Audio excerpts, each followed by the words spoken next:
there's a whole lot to talk about in the Big Ten outside of how you're going to play this season.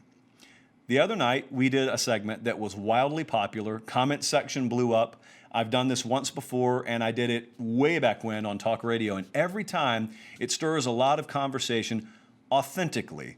We don't have to bait it. We do it authentically because I believe that I know you well enough to know you're not really fond of having your intelligence insulted. And so we try and do it the old-fashioned way and just talk about things that are really interesting and make you, in turn, want to talk about them. And the mood tracker is something that I've always had a lot of fun with and that I've always found that you enjoy. So what we try to do, some of you may have missed it the other night, is what we try and do is we take a fan base.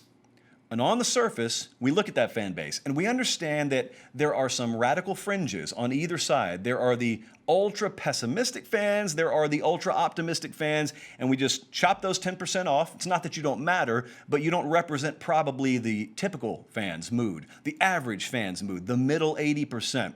A lot of times they are the silent majority. And so what does the typical fan, the dialed in but typical fan, what is their mood right now?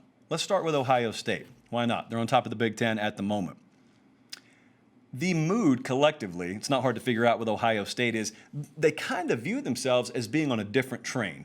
Like they've gotten to the station and they've got to connect and they've gotten on a new train.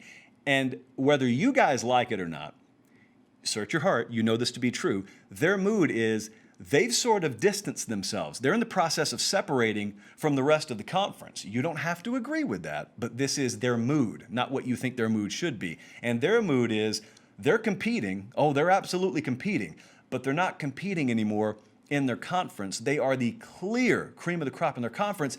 It's Alabama, it's Clemson, it's any given year a team like LSU. That's who they're measuring themselves against. That's who they're competing against. They love that they had the next head coach for a generation already in their back pocket, as it turns out. They love recruiting. How could you not love how they're recruiting right now? They are great at quarterback. They're great at recruiting. They are great organizationally. Everything's great. It's just great, great, great, great, great. It was a decade ago, I guess right now, about a decade ago, where we were reading headlines wall to wall of scandal, Jim Tressel out, Luke Fickell in. Are they even going to go to a bowl? And it could have been something that took a crowbar to the kneecaps of a program, and it took forever to get out of the shadow of it. Instead, it was like a hiccup. And boom, a guy named Urban Meyer comes in, and he quickly steadies the ship and then takes them to new heights. And then Ryan Day comes in, and you could argue right now, he doesn't have enough body of work under him, and that's the only thing that you could say against him. But for all we know, we're looking at the best in the Big Ten for the next decade. And so that is the mood in Buckeye land right now. How about the arch rival up the road? How about we go to Ann Arbor? How about we look at Michigan? Because this one's very interesting to me, because I got some Michigan buddies. Very open, very forthright, and very honest about how they feel about the program. And the way that at least I interpret the mood from the vast majority of Michigan Wolverine fans at the moment is riding this fine line between aggression and apathy. Nothing's changed about the passion. Nothing's changed about the goals. Nothing has changed about the collective buy-in that the fan base has. Nothing's changed about the standard that they're holding their program to. However, if you look at the fuse and you look at how much leeway they're willing to give and how much longer they're willing to wait for their bang moment, as I like to say, I don't get the feeling that there is 3 to 4 years left on the typical Michigan fan's fuse. Now, here's what I'm not telling you. You know I like to do this a lot. I'm not telling you that, if they don't do this year, if they don't win X number of games this year, then they're going to, march on the halls and they're going to yell, fire Harbaugh, blah, blah, blah. It's not that. That's not the most dangerous thing that sneaks into a fan base. Apathy is the most dangerous thing that sneaks into a fan base. And I want you to picture yourself being a Michigan fan right now. You buy the tickets, you buy the merch, you send in your check, you support the program, you support everything that you're asked to support, and you're fully bought in, financially, emotionally, everything. And you want a return on your investment, as every fan who's bought in does, and you keep getting good seasons. But this, as we know, is not in a vacuum. You're not an independent. You measure yourself to the conference you're in, and it doesn't help that your rival is doing what they're doing and has been doing what they're doing. And the bottom line is you can have a lot of good, but when great is the standard, folks only tolerate it for so long. And so right now, they're very aggressive. Josh Gaddis is in here. We've got a 5-star quarterback committed. We hope that we can revamp and rev up this offense. We just landed a big-time receiving commit out of California. So there are definite indicators that we're on the right trajectory. There are definite indicators. However, and the second half of the season last year offensively gave me, if I'm a Michigan fan, it gave me a lot of reason to be hopeful for the future. And hey, maybe if I don't have the roster exactly the way I want it in 2020, 2021 and beyond, that really should be where we take off if Harbaugh has pulled the right strings and Gaddis is the guy that he needs and that we need. But if he's not and if he hasn't, what more do I do? What's going to change? How much more do I buy in? So that's that fine line between aggression and being all in and then just being kind of apathetic. You don't renounce your fandom, but you just say, hey, whatever, man. I'll still watch the games, I guess, but I'm not going to continue to buy in emotionally and just have this happen to me at the end of every year. And that's really all that matters to a lot of folks right now in Michigan circles. As for Penn State, 2 programs here, Michigan and Penn State, that I think you could describe as being very comparable in terms of where they stand right now in the overall landscape of the Big Ten. There's a difference to me as an outsider. There's a difference in the mood. The mood I get, I was talking to a Penn State guy today, and it kind of echoed the sentiment I already believed about Penn State. The mood that I get from Penn State is, if you've ever swung at a piñata, if you've ever had that blindfold on you and you've swung at a piñata, you swing and miss the first time, but that's okay. Because in your mind, all right, it's not over there. And then you swing and you miss again. But that's okay, again, because it's not over there and it's not over there. And so you're kind of checking off places that it's not. And eventually, if you keep swinging, you feel like you're getting closer and closer and closer every time to hitting that piñata and making the lollipops and Tootsie Rolls fall out all over the floor of your classroom. At least that's how it happened for me. And I get the feeling Penn State fans kind of feel the same way.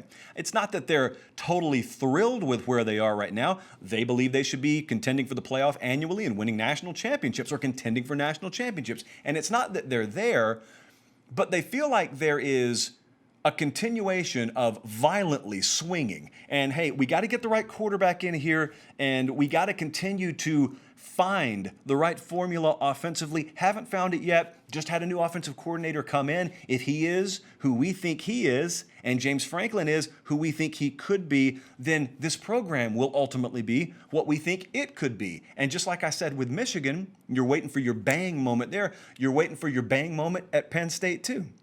And if that bang happens, Penn State, I don't get the sense. Penn State's going to be one of those programs that has this one spike year, and then you're looking back 15 years from now at the tenure of James Franklin, and it's good, decent, really good, had one great year, and then quickly dropped back off.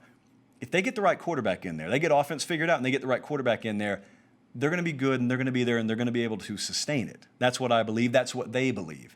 And that's why you just keep swinging for that piñata. It's, if you've ever tried to jump a car, you turn the key, and you think that you have the cables on there right, but it doesn't turn over. And so then you change one little thing, and you go, all right, try it again. Nope, all right, move it, try it one more time. Or wiggle that one, try it one more time. And you just keep trying, and you keep trying, and you keep trying. And finally, when that engine turns over, you don't really care how many false tries you had. You got it to work. When that piñata busts open, you don't really care that you had to swing 7 times in order to get it. No one cares. Everyone's eating candy. Everyone's on a sugar rush at that point, and no one really cares how many swings you had to take. Now, as for Wisconsin, the Wisconsin attitude, to me, is kind of like the Georgia attitude that we talked about with the SEC East. And I said with Georgia, there is a public mood that they'll show you, and then there is the private mood that they have that they mainly only talk about amongst themselves. The public mood, as I see it, for Wisconsin is they're very proud, have a lot to be proud about. This has been a very solid program, and they've been solid for a long time. However, I also think that there is a sizable portion of the Wisconsin fan base who isn't secretly upset, but they are curious. And what they're curious about is the what if. The what if is, what if we took it to the next level at, let's say, the quarterback position? A lot of folks in Wisconsin know that There's been this curiosity even at the quarterback position. The guy that we affectionately refer to as Jack Doan, former wrestling official, in real life, Jack Cohn. Hey, he's been there for a long time. He could be getting AARP mail at this point, but we've got Graham Mertz over here, and pretty sure we know what our ceiling is with Jack Cohn, but there's the what if. Because you're happy with what the program is. It's solid, it's very respectable, but are you going to the playoff with it? Probably not. There's probably a ceiling that's a little bit lower, and you know you take more of a risk if you change what's worked offensively for you since forever, but is the risk worth it? And that's the what if that's in the mind of a lot of Wisconsin fans right now. And what if we were right?